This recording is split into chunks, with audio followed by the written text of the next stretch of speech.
A Florida law requiring felons to pay legal fees as part of their sentences before regaining the vote is unconstitutional for those unable to pay, or unable to find out how much they owe, a federal judge ruled Sunday.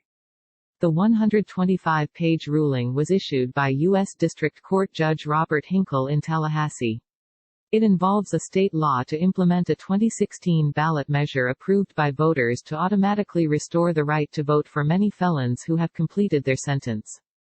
The Republican-led legislature stipulated that fines and legal fees must be paid as part of the sentence, in addition to serving any prison time. Hinkle has acknowledged he is unlikely to have the last word in the case, expecting the administration of Republican Governor Ron DeSantis to launch an appeal.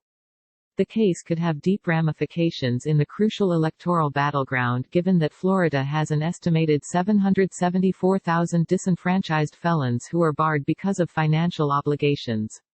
Many of those felons are African Americans and presumably Democrats, though it's unclear how that group of Floridians overall would lean politically in an election and how many would vote. The judge called the Florida rules a pay-to-vote system that are unconstitutional when applied to felons who are otherwise eligible to vote but are genuinely unable to pay the required amount.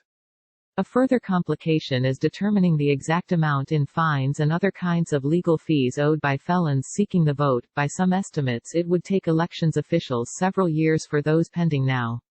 Hinkle said it's unconstitutional to bar any voter whose amount owed could not be determined with diligence. GOP groups sue California governor over vote by mail order. Hinkle ordered the state to require election officials to allow felons to request an advisory opinion on how much they owe, essentially placing the burden on elections officials to seek that information from court systems.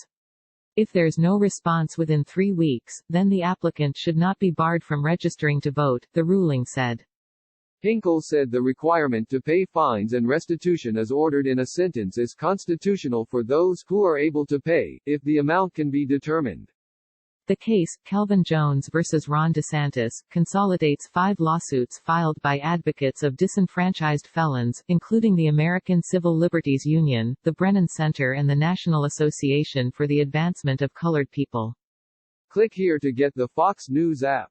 This is a tremendous victory for voting rights, Julie Ebenstein, senior staff attorney with ACLU's Voting Rights Project, said in a statement. The court recognized that conditioning a person's right to vote on their ability to pay is unconstitutional. This ruling means hundreds of thousands of Floridians will be able to rejoin the electorate and participate in upcoming elections. The 2018 ballot measure, known as Amendment 4, does not apply to convicted murderers and rapists, who are permanently barred from voting regardless of financial obligations.